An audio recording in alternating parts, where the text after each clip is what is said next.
이 자리를 찾으신 여러분들을 환영합니다.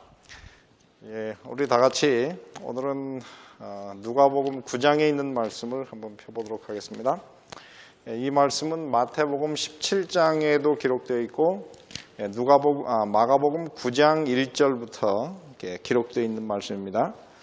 오늘은 그 세 가지 중에서 누가복음 9장에 있는 말씀을 우리가 함께 읽도록 하겠습니다. 누가복음 9장 27절부터 읽겠습니다. 내가 참으로 너희에게 이르노니 여기 섰는 사람 중에 죽기 전에 하나님 나라를 볼 자들도 있느니라. 28절 이 말씀을 하신 후 8일쯤 되어 예수께서 베드로와 요한과 야고보를 데리시고 따로 기도하시러 산에 올라가사 기도하실 때에 용모가 변화되고 그 옷이 휘어져 광채가 나더라. 문득 두 사람이 예수와 함께 말하니 이는 모세와 엘리야라. 영광 중에 나타나서 장차 예수께서 예루살렘에서 별세하실 것을 말씀할세. 베드로와 및 그 함께 있는 자들이 고나여 졸다가 아주 깨어 예수의 영광과 함께 선 두 사람을 보더니 두 사람이 떠날 때에 베드로가 예수께 여짜오되 주여 우리가 여기 있는 것이 좋사오니 우리가 초막 셋을 짓되 하나는 주를 위하여 하나는 모세를 위하여 하나는 엘리야를 위하여 하사이다 하되 자기의 하는 말을 자기도 알지 못하더라. 이 말 할 즈음에 구름이 와서 저희를 덮는지라. 구름 속으로 들어갈 때에 저희가 무서워하더니 구름 속에서 소리가 나서 가로되 이는 나의 아들 곧 택함을 받은 자니 너희는 저의 말을 들으라 하고 소리가 그침에 오직 예수만 보이시더라. 제자들이 잠잠하여 본 것을 무엇이든지 그때에는 아무에게도 이르지 아니하니라. 오늘 이 말씀이 우리가 잘 아는 대로 한 산에서 일어난 것입니다. 이 산의 이름을 우리가 무엇이라 부릅니까? 변화산이라 그래요. 근데 변화산이라고 하는 것은 사실 없습니다. 이 산은 우리가 지난 금요일 저녁에 말씀드린 대로 다볼산이라고 하는 구약 성경에 보면은 그 사사 중에 드보라와 바락이 이 산에서 적군과 싸워서 이긴 그런 꽤 높은 산이었습니다. 그래서 이 산은 이곳에는 잘 등장하지 않지만 따로 높은 산이라 그렇게 기록이 되어 있습니다. 그래서 아마 다른 그 주변에 있는 산들보다는 꽤 높아서 이렇게 눈에 탁 띄는 그런 산으로 우리가 이해할 수가 있습니다.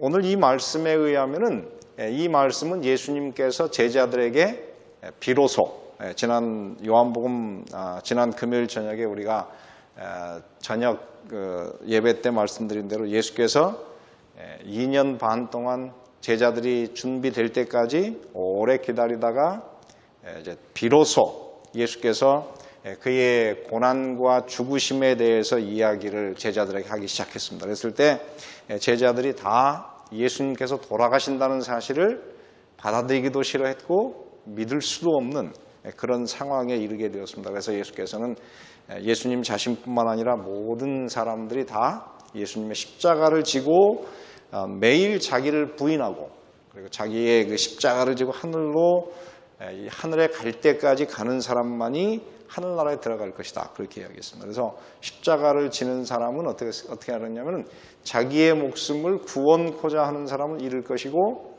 그 다음에 주님을 위해서 그 목숨을 잃는 사람은 구원할 것이다. 그래서 십자가 없이는 하늘에 들어갈 수가 없다. 그렇게 이야기했습니다. 그러면서 예수께서 오늘 이 읽은 말씀에도 보면은 제자들에게 뭐라 그러냐면은 너희 중에 누구는 죽기 전에 하나님의 나라가 영광 중에 임하는 것을 보게 될 것이다. 그렇게 예수님께서 예언을 하셨습니다. 그러니까는 오늘 이 사건은 바로 예수님께서 예언하신 하나님의 나라가 영광 중에 임하는 것이다. 이렇게 볼 수가 있어요. 그래서 하나님의 나라가 정말 임했는가? 사실 하나님의 나라가 이곳에 임하지는 않았습니다. 그러나 예수님께서 기도 중에 어떻게 했습니까? 홀연히 변화되었고 두 사람이 나타났습니다. 하나는 모세였고 하나는 엘리야였는데 아시는 대로 모세는 이 땅에서 살다가 예수님을 믿고 죽은 다음에 재림할 때에 죽음을 맛보았지만은 영광 중에 부활할, 죽었다가 살아나서 구원받을 사람들을 대표할 것이고, 엘리야는 죽음을 맛보지 않고 예수님 재림 때 홀연히 변화될 사람을 대표하는, 그래서 예수님도 변화되었고 그리고 하늘에서 내려온 온전히 변화함을 입은, 썩지 아니함을 입은 두 사람이 그곳에 부활 때에, 재림 때에 일어날 두 사람을 대표하는 것을 그곳에 왔기 때문에 예수님의 재림을 어떻게 해요? 축소하는, 미니처, 다시 말해 아주 축소판으로서의 예수님의 재림이 이곳에 일어났기 때문에 바로 그것을 볼 것이다 하는 예언으로 우리가 볼 수가 있습니다. 그래서 예수님의 재림이 어떻게 일어날 것인가, 오늘 여기에 다 드러나 있습니다. 첫째는 사람이 어떻습니까? 홀연히 변화할 것입니다. 홀연히 변화하는데 얼마나 많이 변화할 것인지 우리는 다 알 수가 없어요. 우리가 이 땅에 온 그 예수님에 대해서 우리는 어떻게 해요? 이분이 우리 예수님이다 그랬는데 제자들은 이제까지 봤던 예수님과는 완전히 달랐던, 그 얼굴이 어떻습니까? 해와 같이 변하고 그 옷이 희게 변했는데 그냥 흰 것도 아니고 번개가 맞은 그 흰 것처럼 빛나는 흰 옷을 입었다, 그렇게 이야기했습니다. 그리고 이 땅에 있는 사람들이 아무리 빨아도 그렇게 희게 할 수 없는 그런 옷으로, 그런 하얀색으로 변화됐다. 그러니까 하늘나라에 있는 사람들은, 하늘나라에 들어가는 사람들은 다 어떤 옷을 입습니까?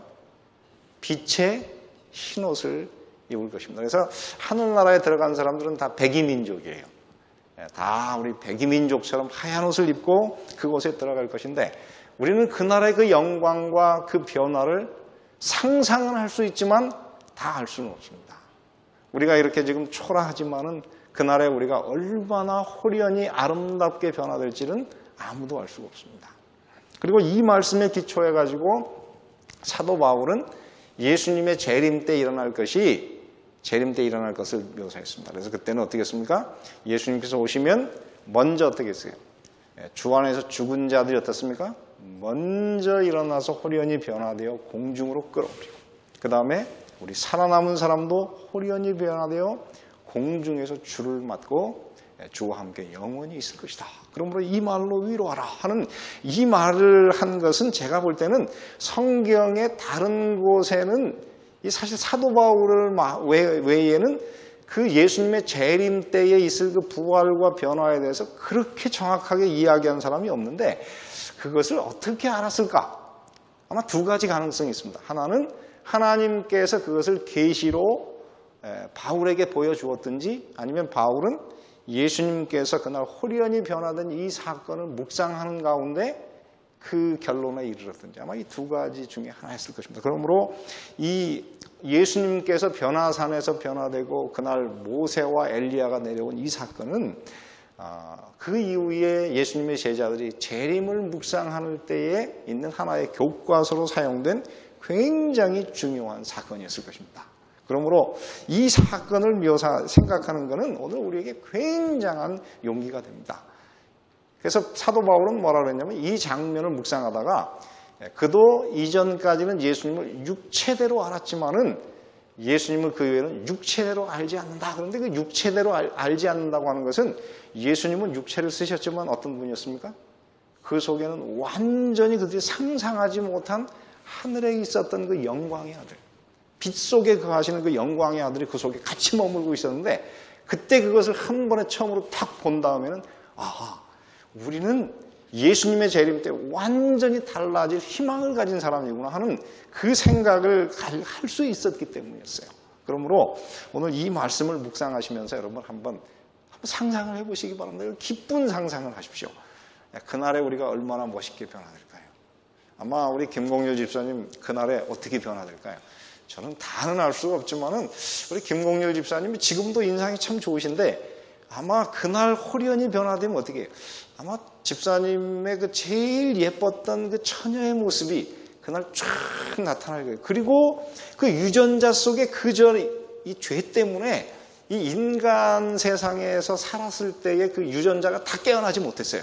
우리는 원래 굉장히 대단한 유전자를 가지고 있었지만은 죄 때문에 다 이렇게 퇴화가 돼가지고 아주 그 중에 일부만이 드러났는데 예수께서 재림하시는 그날에는 홀연히 변화되어 가지고 그 유전자에 그 가졌던 모든 것이 다 드러난 거예요. 그러니까 그날에 우리는 한순간에 어떻게 해요? 눈 깜짝할 사이에 이 성경 표현에 의하면 트윙글링, 눈을 감았다가 뜨는 것과 같은 그 순간적인 그 짧은 시간에 우리는 홀연히 완전히 변화될 것입니다. 예, 박혜임 집사님이 섭섭해하는데 그날 우리 박혜임 집사님도 변화되십니다. 여러분, 예, 그날 우리 박혜임 집사님이 얼마나 멋있게 변화될지는 보시면 알아요.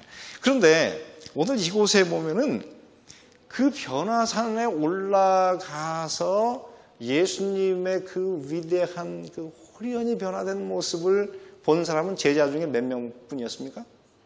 3명뿐이었어요. 그래서 저는 내가 만약에 그 예수님의 제자 12명의 제자 중에 하나였는데 만약 그날 거기에 부름을 받지 못했다면 얼마나 섭섭했을까? 전 그런 생각을 가끔 해봤어요. 여러분은 어떻겠습니까? 만약에 그 12명의 제자 중에 나는 아니고 다른 3사람만 탁 불러서 올라갔는데 내려올 때 보니까 제자들이 어떻게 해요?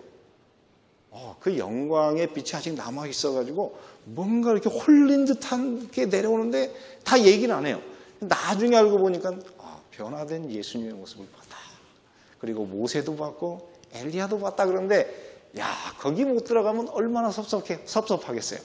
그래서 저는 왜 예수님께서 다 좀 데려가시지 왜 3사람만 데려갈까?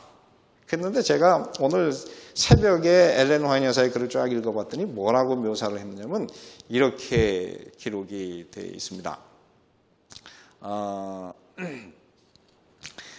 그 시대의 소망 422페이지에 보면은 모든 사람, 심지어는 12 가운데에서도 그분이 주시기를 원하시는 계시를 받을 수가 없었다. 오직 겟세마네에서 그의 고민을 목도할 3사람만이 그 산 위에서 그분과 함께 있도록 선택되었다. 그러니까 예수님은 원래 이거를 제자들이 다 보기를 원하셨어요.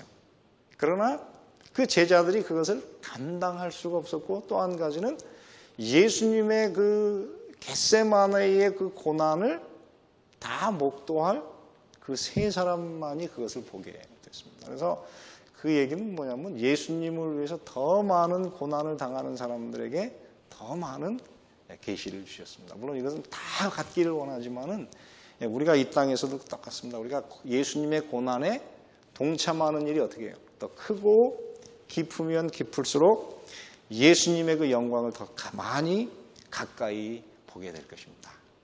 그러므로 여러분 이 땅에서 예수님의 고난에 동참하는 것 때문에 슬픔이 있으시거든 여러분 고난이 크면 무엇도 크다? 영광도 크다 하는 것을 여러분 잊지 마시게 되기를 바랍니다. 그래서 우리 김영숙 집사님 이렇게 보시면 참 다른 분보다 이렇게 고난이 많으세요. 손자들도 이렇게 지금까지도 혼자 돌보셔야 되고 얼마나 고난이 많습니까? 그런데 분명하게 말씀드릴 수 있는 것은 고난이 크면 무엇도 크다? 바라볼 영광도 크다 하는 것을 여러분 마음속에 기억하시고 예수님의 고난과 그 영광에 동참하도록 부르심을 받은 것에 대해서 마음속에 감사하시고 기뻐하시게 되기를 바랍니다. 그 다음에 오늘 여기에서 보면은 하늘에는 사실 셀 수 없는 천천만만의 천사가 있고 그리고 하늘에 이미 예수께서 이 땅에 오셨을 때는 하늘에 승천한 사람이 이 세상에 살다가 하늘에 승천한 사람이 최소한 몇이 있었습니까? 3은 있었어요. 누가 있었습니까? 제일 처음에 에녹이 있었어요. 그 다음에 2번째로 모세. 그 다음에 3번째 엘리야. 그리고 하늘에 그 많은 천사들이 있었는데 왜 하필이면은 좀 더 능력이 있는 그 천사가 와가지고 예수님을 이렇게 좀 보여주면 예수님을 그냥 오늘 여기에 이야기하는 것은 그랬어요. 이 예수님과 그 모세와 엘리야가 이야기하는 것이 무엇입니까? 오늘 이 누가복음 몇 장입니까? 9장 31절에 보면 이렇게 써요. 영광 중에 나타나서 장차 예수께서 예루살렘에서 무엇 하실 것을 별세하실 것을 말씀했다. 이 별세라고 하는 단어가 사실 정확한 번역은 아니에요. 물론 이 말씀 때문에 한국의 그 한신교회의 그 이중표 목사님은 별세의 신학 이런 걸 얘기했습니다. 그러니까 이 땅에서 우리가 다 죽을 거다. 그래서 이 별세의 신학. 예수님도 이 땅에 오셨지만 죽을 것에, 이곳을 떠날 것에 대한 그 별세의 신앙을 그 사람이 얘기했지만은 이 별세라고 하는 말이 글쎄요, 한국말로 따지면 맞는 얘기네요. 별세. 세상과는 세상에서 결별한다. 그런 뜻인데 이게 사실 헬라어로는 이게 뭐냐면 엑소더스예요. 다시 말해 익십. 세상에서 예수께서 어떻게 해요? 길을 따라서 애굽을 떠날 때를 우리가 헬라어로 뭐냐 엑소더스라고 그런단 말이에요. 엑소더스. 그런데 밖으로 나가는 길 그런 뜻인데 이 똑같은 표현이에요. 그래서 출애굽한 것처럼 예수께서 출세상, 세상을 떠나실 것에 대해서 이야기하시는데 그것은 예수님의 죽음을 이야기하는 거예요. 그래서 이 죽음에 관해서 이야기하는 상황인데 이 장면에 예수께서 하늘에서 하나님께서 보내신 사람은 어떻게 했어요? 두 사람이었어요. 그 두 사람이 에녹도 아니었고 모세였고 엘리야였습니다. 물론 그것은 하나님께서 특별히 선택한 사람이었어요.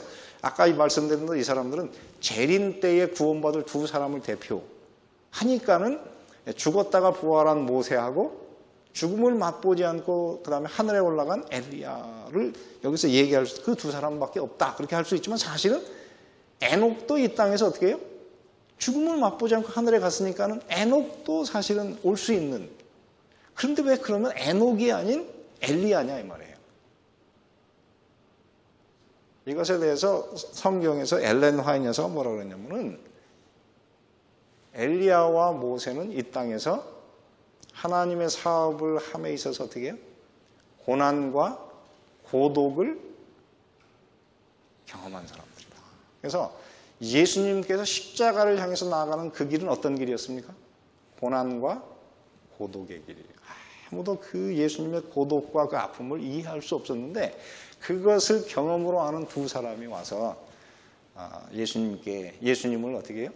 십자가를 처음 십자가를 얘기하시고 힘들어하시는 예수님에게 그 예수님을 위로하고 용기를 주기 위해서 온 사람들이에요. 더군다나 예수님께서 그 고난과 고독을 통해서 어떻게 해요? 인류의 모세와 엘리야처럼 많은 사람이 구원받을 것을 표상적으로 보여줌으로 예수님께 용기를 주기 위해서 온 사람이었기 때문에 선택된 사람들입니다. 그러므로 우리가 이 땅에서 하나님의 사업에 그렇게 쓰임을 받을 수 있는 그런 사람들, 하나님께서 어떤 중요한 일을 위해서 부름을 받을 수 있는 그런 사람들로 우리가 이 땅에 살 수 있으면 참 좋겠습니다.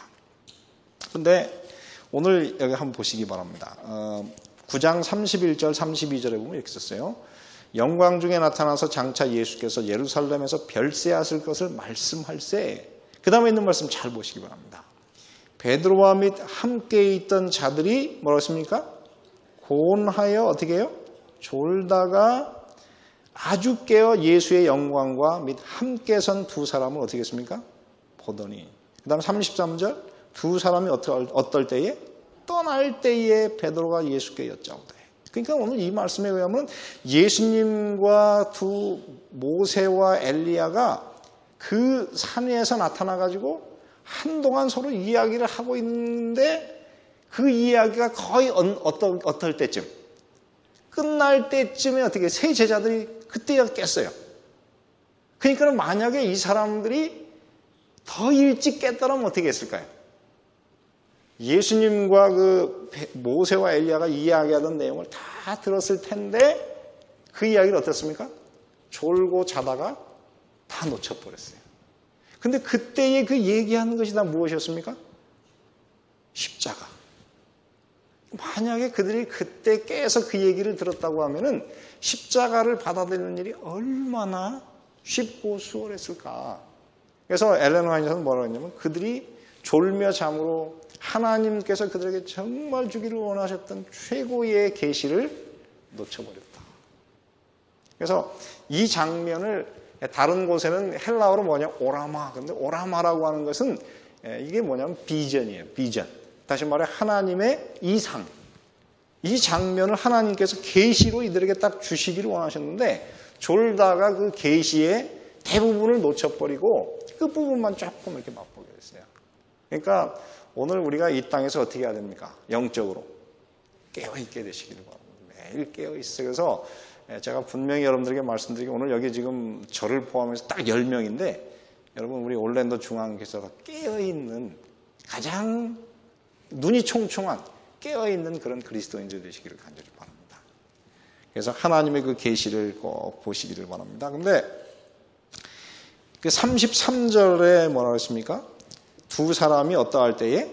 떠날 때에 베드로가 예수께 여짜오되 주여 우리가 여기 있는 것이 좋사오니 우리가 초막 셋을 짓되 하나는 주를 위하여 하나는 모세를 위하여 하나는 엘리야를 위하여 하사이다. 그 말씀에 의하면은 예수님을 만난 모세와 엘리야가 이제 딱 작별하려고 하는 그 순간에 어떻게 했습니까? 베드로가 이 두 사람이 떠나는 게 너무 어떻게 해요? 너무 아쉬워요. 그래가지고 어떻게 해? 좀 붙들고 싶으니까 이 베드로가 뭐라 그래요? 여기다 내가 초막을 지을 테니까 가지 마시고 좀 더 계시라고.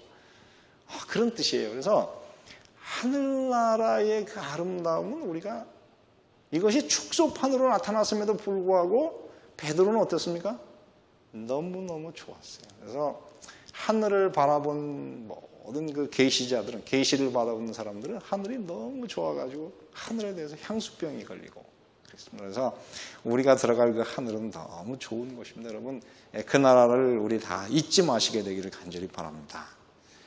그리고 35절에 보면 이렇게 끝이 납니다. 구름 속에서 소리가 나서 가로되 이는 나의 사랑하는 나의 아들 곧 택함을 받은 자니 너희는 저의 말을 어떻게 하라? 들으라. 그렇습니다. 오늘 이 말씀이 이 계시의 핵심입니다. 여러분, 우리가 이제까지도 예수님을 정말 사랑함으로, 여러분 예수님을 순종함으로 여기까지 오셨죠?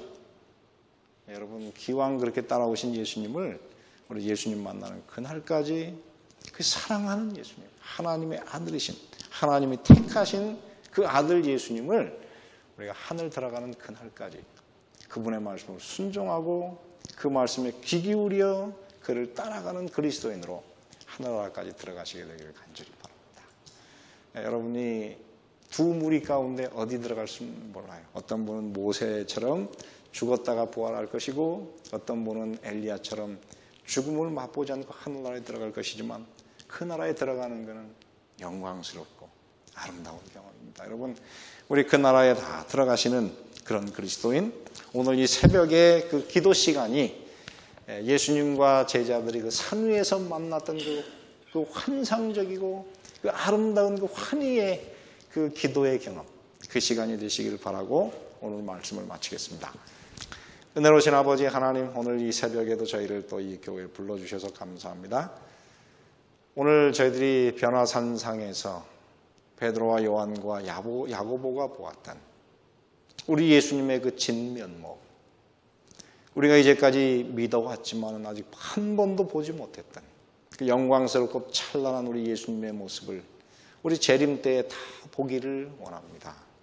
주여, 저희들의 이름을 끝까지 기억하여 주시고 하늘 생명책에 예수님을 믿음으로 기록된 그 이름이 지워지지 않게 해주시고 오늘 우리가 회개하오니 우리의 모든 악과 죄는 그리스도의 보혈로 정결케 하시고 하늘의 그 죄악책으로부터 우리의 모든 죄의 기록이 다 도말될 수 있도록 은혜를 베풀어 주시옵소서.